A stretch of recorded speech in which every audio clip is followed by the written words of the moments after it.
Bismillah. Une brume épaisse couvrait la mer aux heures chaudes. Aucune brise ne venait la dissiper.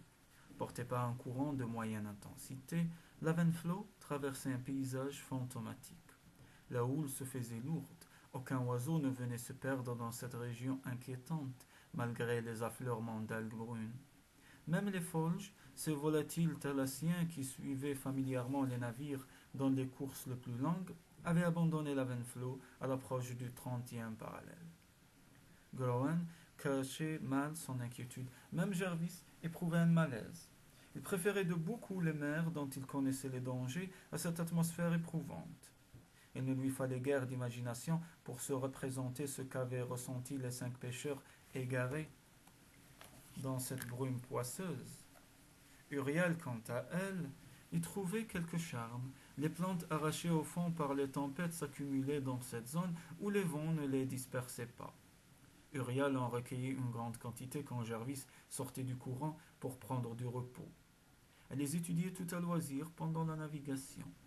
À mesure que l'Avenflow approchait du but, Jarvis sentait croître sa nervosité. L'idée d'un piège ne l'avait pas quitté, bien qu'il n'en comprît pas la nature. Toutefois, il ne se faisait guère de soucis pour l'escadre de la confrérie. Étant donné la situation de l'île, elle avait encore un long chemin devant elle. Soit qu'elle traversât la zone calme, soit qu'elle fît un long détour par le sud. Comme c'était probable. Enfin, les brumes se firent plus légères, la houle plus forte, ils sortirent du courant et les voiles se gonflèrent. 2 jours plus tard, ils apercevaient une étroite bande noire à l'horizon.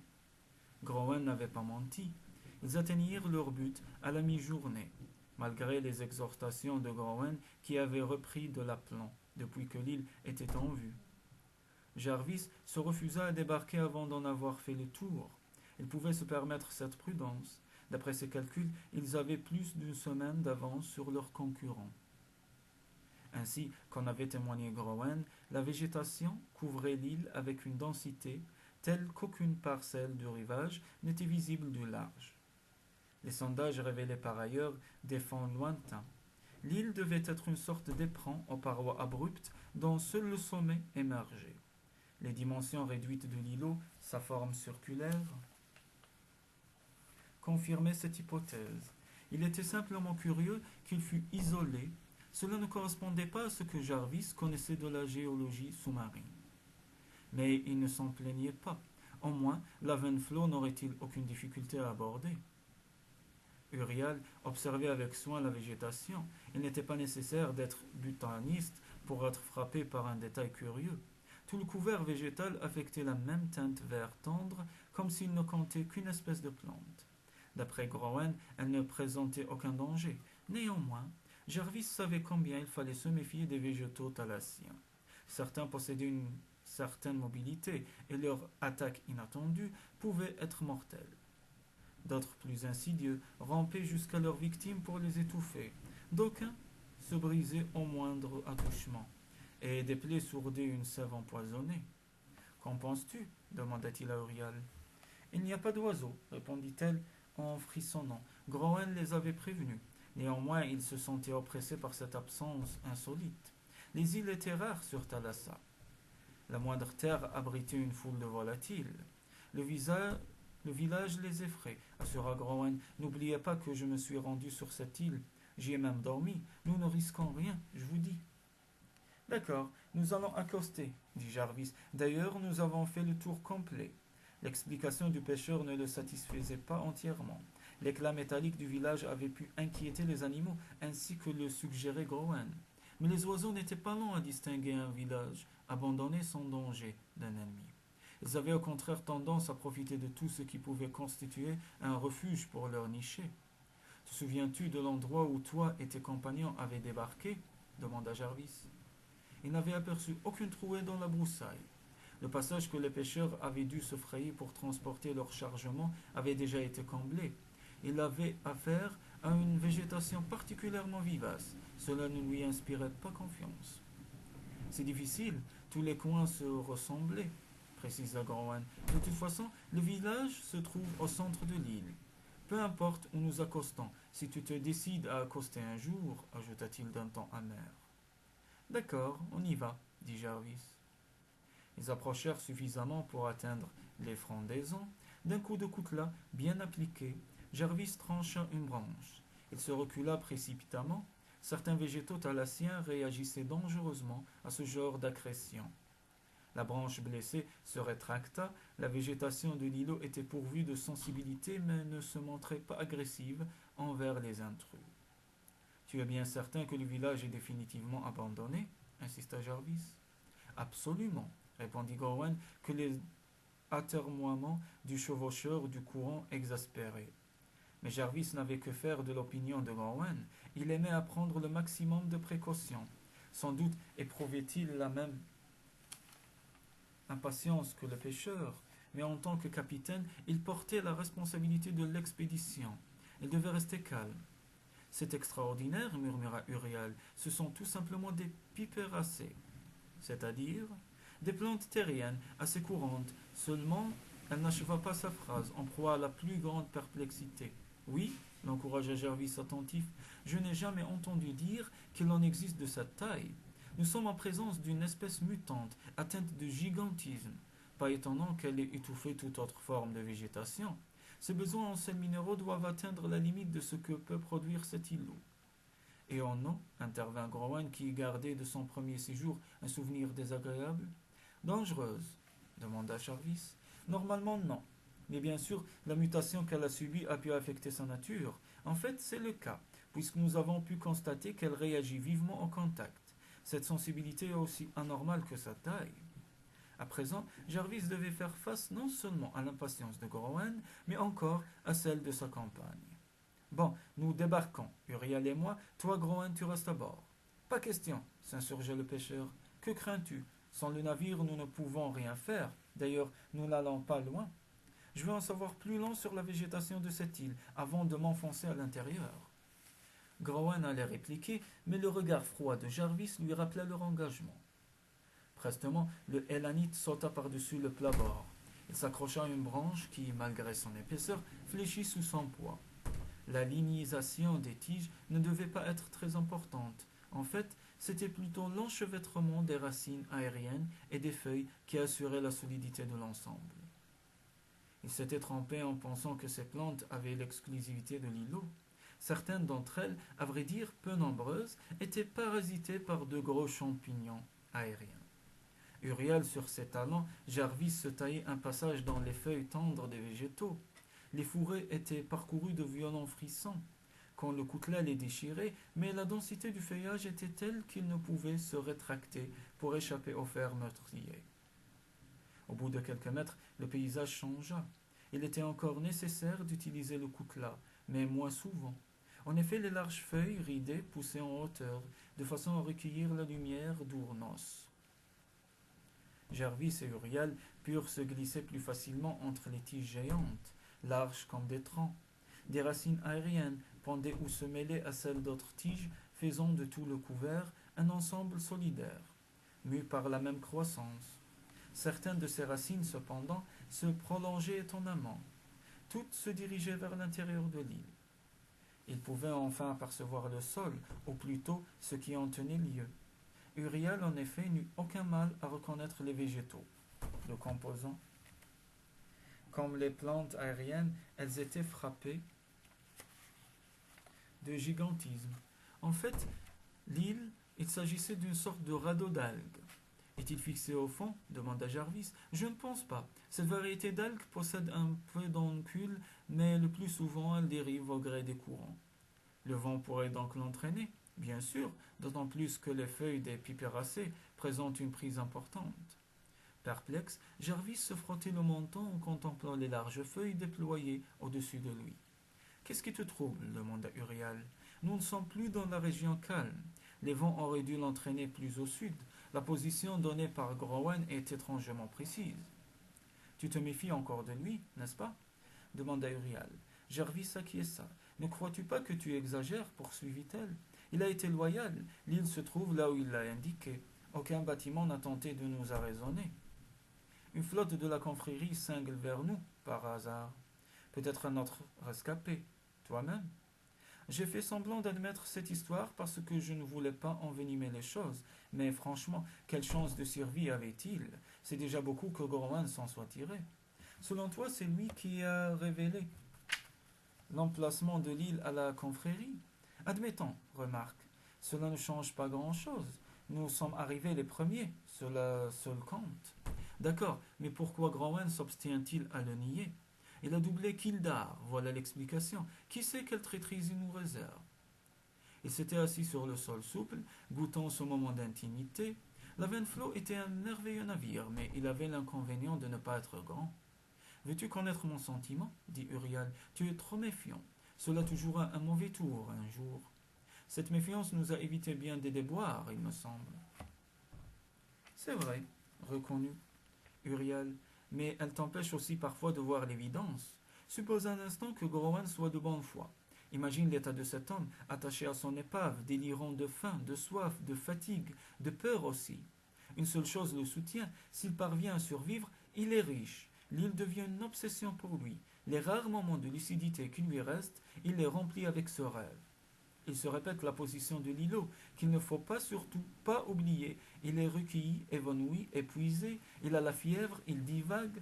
Tout d'abord, Hartog ne fait pas attention à ses paroles, sans suite, dépourvues de signification, qui a jamais entendu parler d'un village de métal. D'ailleurs, il est bien trop occupé à arracher à la mort ce corps grelottant de fièvre qu'il faut nourrir malgré le coma. Peu à peu, il s'aperçoit que le délire du malade tourne autour des mêmes thèmes. Malgré lui, il y prête attention. Deux chiffres reviennent sans cesse, une longitude et une latitude. Peut-être fouillant des vêtements du pêcheur à la recherche d'un indice sur sa provenance. A-t-il trouvé le parallélépipède d'acier? Il s'interroge sur son origine, et si le délire du pêcheur n'en était pas un. Plus tard, quand le rescapé peut compter son aventure, il l'interroge habilement.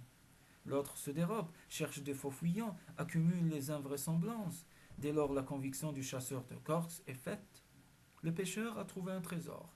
Il en connaît la situation, il laisse le rescapé à Isnaël et s'empresse de gagner les 5 villages afin d'apporter la nouvelle à la confrérie. Kildare comprend aussitôt quel parti en tirer. Mais Groen, n'as-tu à personne son intention de te retrouver? Kildare ne redoute pas la concurrence des pêcheurs, mais ton intervention change les données du problème. Il sait que tu peux le prendre de vitesse. Pour lui, il n'y a pas d'autre solution que réduire Groen au silence avant qu'il te révèle son secret. Kildare n'est pas homme à s'embarrasser de scrupules. Il envoie 2 sbires sur la trace de Groen. Ceux-ci ne savent pas où le trouver, mais ils repèrent l'Evenflow dans le port de Drisland. Ils te prennent en chasse, sachant que tôt ou tard tu les conduiras à leur proie.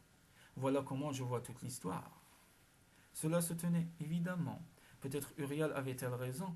Pourquoi ne m'en avoir rien dit auparavant? Demanda-t-il songeur. M'aurais-tu écouté tant que nous n'aurions pas touché l'île et Groen aurait pu nous entendre? La méfiance dont tu fais preuve à son égard a quelque chose de vexant. Il devrait la trouver rassurante. Ce genre d'expédition ne s'entreprend pas avec une écervelée, répliqua Jarvis abruptement. L'un et l'autre savaient qu'il était de mauvaise foi. Ils regagnèrent la Venflou. Avons-nous le temps de pousser jusqu'au village et de revenir avant la nuit? Demanda Jarvis à Groen. Le sourire du pêcheur s'élargit.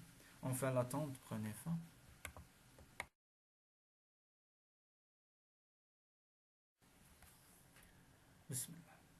Des troncs, rien que des troncs et des racines aériennes dans lesquelles ils s'empêtraient depuis 2 heures. Ils progressaient dans ce dédale monotone.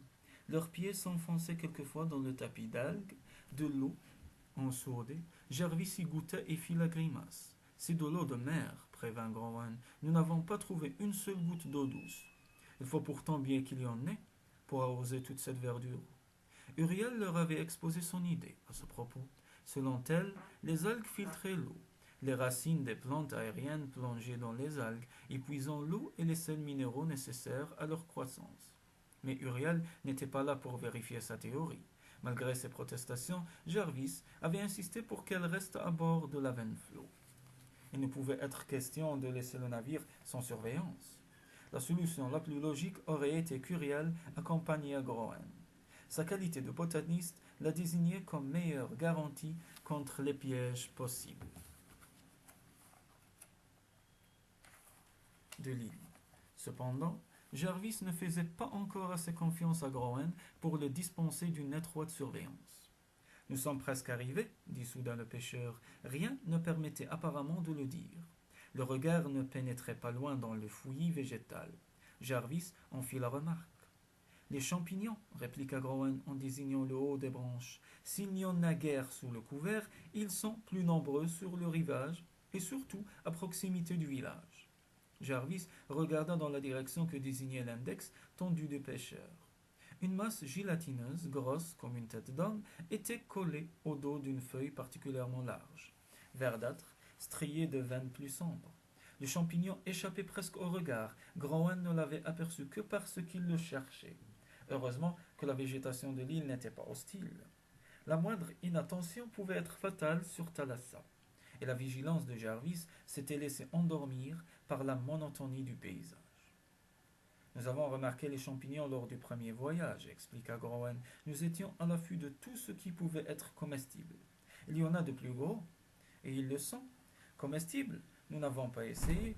D'ailleurs, nous n'aurions pas pu les atteindre. C'est curieux, mais ils sont tous fixés sur des tiges particulièrement grêles, hors de portée, et étant donné l'entrelac des feuilles, il ne servirait à rien d'abattre le pied. C'était étrange. Certains végétaux poussaient de préférence dans des endroits inaccessibles. L'évolution avait privilégié ce mode de vie parce qu'il empêchait leur extinction. Mais il s'agissait de plantes devant subir une importante prédation. Or, rien ne semblait menacer l'existence des champignons sur le radeau d'algues. Allons, se dit Jarvis, cette nervosité est ridicule. J'agis comme l'enfant qui s'amuse à se faire peur. Si les tiges parasitées sont frêles, c'est tout simplement parce que les champignons se nourrissent de leur sève et freinent leur développement. Il eut d'ailleurs bientôt d'autres préoccupations. Groen disait vrai. Le village de métal existait. Enfin, métal existait. Parce qu'en fait de village, Groen, de toute évidence, s'était laissé emporter par son imagination. Se fiant à ses dires, Jarvis s'attendait à trouver un ensemble de maisons de huttes, enfin quelque chose qui évoque une habitation. Au lieu de cela, il tombait en plein sur un amas de poutrelles, de tubes, de panneaux assemblés de briques et de brocs. C'était du moins la première impression que donnait l'assemblage. Un examen plus approfondi laissait apparaître un certain ordre. Toutes les structures convergeaient vers une sphère d'acier. À elle seule, elle valut une fortune. Il y avait plus déconcertant, les différentes pièces de la structure étaient ajustées avec soin. On ne pouvait distinguer ni soudure, ni boulon, un peu comme si tout l'ensemble avait été coulé d'un seul bloc. Groen et ses compagnons avaient dû avoir de la peine à lui arracher un peu de métal. Le pêcheur cachait mal son triomphe. Non seulement il était riche, mais encore il prouvait à son incrédule compagnon qu'il n'avait pas menti. Son visage rayonnait de fierté. C'est bien cela demanda Jarvis. Cette question posée d'une voix froide désarma Groen. Il coula un regard vers le Hélanite et s'étonna de son air soucieux. Il fut plus surpris encore de le voir faire glisser la bretelle de son fusil. Jarvis avait tenu à emporter cette arme rare et coûteuse. Soudain, Groen pâlit. Jarvis avait une réputation certaine d'intégrité. Cependant, ne fréquentait-il pas les Mirans, qu'on taxait volontiers de piraterie, pillage et autres méfaits? Jarvis s'aperçut du trouble de son compagnon. N'aie crainte. Si je voulais voler ta part, j'aurais au moins l'intelligence d'attendre que tu l'aies transporté à bord. C'était sa manière à lui de rassurer les gens. Alors pourquoi cette arme? Je t'ai dit qu'il n'y a personne. J'aimerais en être sûr aussi. La structure métallique se trouvait au centre d'une clairière circulaire.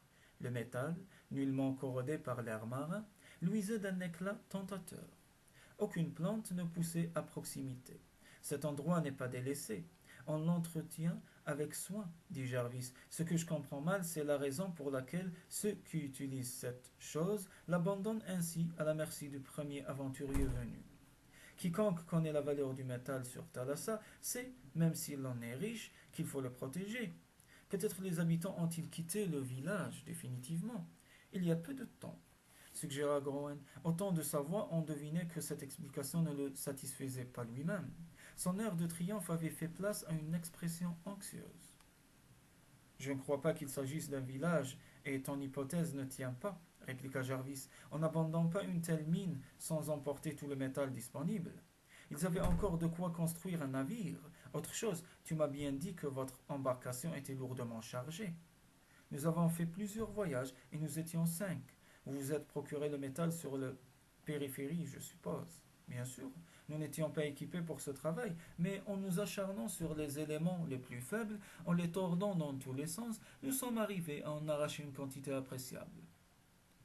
Nous devrions donc trouver trace de ces dommages, remarqua Jarvis.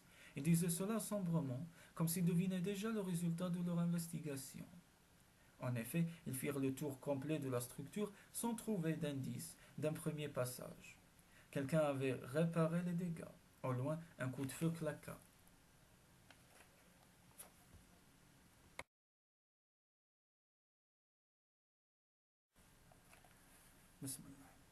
De gênantes qu'elles avaient été à l'aller, les tiges devenaient franchement hostiles. Dans leur hâte de regagner la Venflo, Jarvis et Groen se cognaient aux branches, se prenaient les pieds dans les racines, s'embourbaient dans les algues. Il n'y avait eu qu'un seul coup de feu. C'était le plus inquiétant. Si Uriel avait voulu se défendre contre un quelconque danger, elle aurait probablement tiré plusieurs fois, à condition d'en avoir eu le temps. Soudain, Jarvis perçut un froissement de feuilles. Il se jeta à terre, roula sur lui-même et se retrouva à genoux, prêt à faire feu. C'était Uriel, muni du second fusil de Lavenflo et du harpon. Elle portait également un havre-sac chargé de munitions et de vivres. Que se passe-t-il demanda Jarvis. Elle avait le pressentiment de ce qu'elle allait dire. Uriel n'avait pas abandonné le navire sans raison. Les chasseurs, quand je les ai vus, il était trop tard. Ils ont contourné l'île et m'ont pris à revers. Tout ce qui me restait à faire, c'était de prendre les armes, un peu de provisions et vous avertir. Et ensuite, ils ont pris position sur la Venflo, je suppose. Ils l'ont arraisonné et emmené. Emmené? Je ne sais pas où ils sont allés, mais je ne crois pas qu'ils envisagent de regagner le large, précisa Uriel. Jarvis avait pâli. Les muscles de ses mâchoires saillaient. C'était donc cela, gronda-t-il. Son arme était dirigée sur Groen. Il voulait l'avant-flot, connaître ses perfectionnements, et tu étais chargé de le livrer. C'est faux, s'écria Groen. Je n'ai rien à voir avec la confrérie. D'ailleurs, on m'a attaqué aux 3 îles, souviens-toi. Tout en parlant, il tentait de reculer, mais la végétation lui barrait la route. Jarvis, les traits décomposés par la fureur, gronda, uniquement pour rendre la mise en scène plus vraisemblable, comme le morceau d'acier avec lequel tu m'as appâté. Seule la confrérie est assez puissante pour posséder des objets de cette valeur. Jarvis, ne sois pas stupide, coupa Uriel. Se sentant soutenu, Groen risqua encore un argument. Le village existe, tu l'as vu toi-même. Réellement demanda Uriel. C'est exact, reconnut Jarvis, avec moins d'assurance dans la voix. L'argument de Groen avait porté. Uriel lui en asséna un autre, d'une égale force. S'il s'agissait seulement de t'éloigner de la Venflo, point n'était besoin de t'entraîner aussi loin. N'importe quelle île forestière des archipels aurait fait l'affaire. Jarvis baissa son arme, et Groen respira un peu plus librement. Excuse-moi, dit le Elanite, mais la perte de la Venflo, elle me touche tout autant que toi, fit remarquer Groen d'un ton acerbe. Non, tu ne peux pas comprendre. Pour moi, ce bateau, j'ignore ce qu'il représente pour toi en particulier, mais pour nous 3, il était le seul moyen de ne pas pourrir sur cette île sans eau. Je doute que ceux qui ont tenté de m'abattre aux 3 îles soient disposés à m'offrir une nouvelle traversée. Le pêcheur avait hélas raison, mais peut-être pourrait-on négocier. Après tout, Jarvis avait quelque chose à offrir, le secret des courants. Combien de jours pourrons-nous tenir avec les provisions que tu as apportées demanda-t-il à Uriel. Il lui paraissait important de gagner du temps. 3, 4, je pense. Disons une semaine, en se restreignant. Uriel hocha négativement la tête. Elle avait pu emplir un sac de vivres, mais seulement un bidon d'eau douce. C'est à cet unique bidon qu'elle pensait quand elle parlait de 3 ou 4 jours. Elle avait compté au plus large. Ils se replièrent, prenant soin cette fois de ne pas déranger les plantes, afin de ne laisser aucune trace. La précaution semblait dérisoire à Jarvis. Les chasseurs n'allaient certes pas courir le risque de poursuivre dans cette jungle des hommes armés, qui de toute façon ne pouvaient leur échapper. Le soir tombé, la pénombre envahissait le couvert, sans doute faisait-il encore clair sur la mer. Mais sous les feuilles des plantes géantes, on n'y voyait plus guère. Jarvis grimpa le long d'une tige épaisse, cédant dans son ascension des racines aériennes. Il coupa le pédoncule de quelques feuilles et se laissa glisser à terre. Ils étalèrent les feuilles de façon à ce qu'elles se recouvrent mutuellement en partie. Ainsi seraient-ils protégés par l'humidité pour la nuit. Je ne comprends pas comment ils ont pu faire aussi vite, dit Jarvis, en se laissant tomber sur ce lit improvisé. S'ils avaient à leur tour percé le secret des courants, ils n'auraient pas fait un tel détour. Peut-être. Rudder s'est-il trompé, avança Uriel. Elle avait pris place à côté de Jarvis et déballé quelques vivres, fruits secs et poissons séchés. Growen, encore debout, jeta un regard atterré sur leur maigre pitance. Tu as sans doute raison, admit Jarvis d'une voix où cependant perçait le doute. C'est la seule explication. Dounder est bon marin, mais de là à gagner plus d'une semaine sur un tel parcours. Qui est Dounder demanda Uriel. Celui qui commande l'escadre de la confrérie. Tu ne te souviens pas? Rudder en a parlé. Ce n'était pas son cartouche qui pendait à la corde. Tu en es sûr? S'écria Jarvis. Uriel hocha la tête. Je suis resté pour voir ce qu'il faisait de la Venflo. Ils sont passés assez près de l'endroit où j'étais caché pour que je puisse distinguer l'homme qui dirigeait la flotte. C'était Kildare.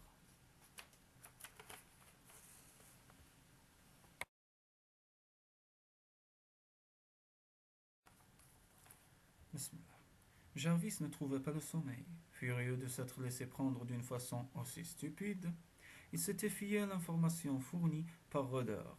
8 bâtiments lourds, choisissant la route la plus sûre, mais aussi la plus longue. Il avait cru avoir le temps, pourtant la présence de Dounder à la tête de la flotte aurait dû le faire réfléchir. L'enjeu était trop important. Chef souvent contesté de la confrérie, Kildare n'aurait pas confié à un possible concurrent une mission qu'il lui eût couvert de prestige. Il se devait de diriger lui-même l'expédition. Jarvis ne se connaissait pas pire ennemi que le chef de la confrérie, à qui il devait d'en avoir été exclu. Comme lui, Kildare avait suivi les leçons d'Algaric le solitaire, mais le vieux maître avait su déceler en Kildare l'ambition qui motivait tous ses actes. Ce n'était pas là le successeur qu'il lui fallait. Aussi avait-il préféré Jarvis, dont le seul désir était de reconquérir le savoir perdu. La rancune qu'éprouva Kildare de cette disgrâce se transforma en haine quand Jarvis obtint du Parlement de Balmine la plus haute instance de la planète. Que cessa le massacre des Corks, fondement de la puissance de la confrérie, de même, Kildare ne pardonnait pas à Jarvis la gloire dont son nom était auréolé, et qui éclipsait la sienne, même dans les rangs des chasseurs. Homme de haine, avide d'honneur et de pouvoir, Kildare était un ennemi redoutable par son habileté. Jarvis n'avait aucun mal à reconstituer les événements. Kildare avait tout de suite compris que le temps jouait contre lui. Il fallait agir et vite. Les sbires envoyés aux trousses de Growen risquaient d'arriver trop tard. Dans cette hypothèse, il ne pouvait négliger le seul avantage qu'il possédait, l'avance qu'il avait sur tout concurrent. Sans même attendre de connaître le résultat obtenu par ses hommes de main, il confia à Dounder le soin d'armer 8 bâtiments de gros tonnage, capables de rafler en un seul voyage le plus de métal possible. Il fallait emporter des vivres, de l'eau, rassembler les équipages. Pendant ce temps, Kildare partait par la voie la plus directe prendre possession du trésor à bord de 2 goélettes gréées pour la course, peu chargées puisque n'emportant que le strict nécessaire au voyage aller. Malgré leur avance, ils étaient arrivés avec quelques heures de retard sur l'Envenflo, car les chasseurs avaient dû tracter les navires à la rame pour traverser la zone calme. Quelques heures et non une semaine, cela faisait toute la différence. La victoire de Kildare était plus éclatante qu'il l'avait sans doute espéré. Il était maître du métal. La Venflo était tombée entre ses mains, et en outre, il tenait à sa merci l'homme qu'il détestait le plus, Jarvis de Elan. La seule chose qu'il ne possédait pas encore, c'était le secret des courants. Jarvis n'était pas disposé à se rendre sans lutte. Cependant, il y avait un point faible dans sa situation, Uriel. Kildare savait quel lien les unissait. Il savait aussi que Jarvis passerait par sa volonté pour la sauver. Quels que soient les plans que Jarvis échafaudait, il butait sur cet écueil. La position de Kildare était trop forte, alors il se souvint d'une parole de son maître, Algaric le solitaire. Le vieux chasseur disait « Quand tu as un problème, réfléchis. Si la réflexion ne t'apporte rien, agis. Si l'action ne mène à rien, attends. » Il avait 3 ou 4 jours devant lui pour attendre.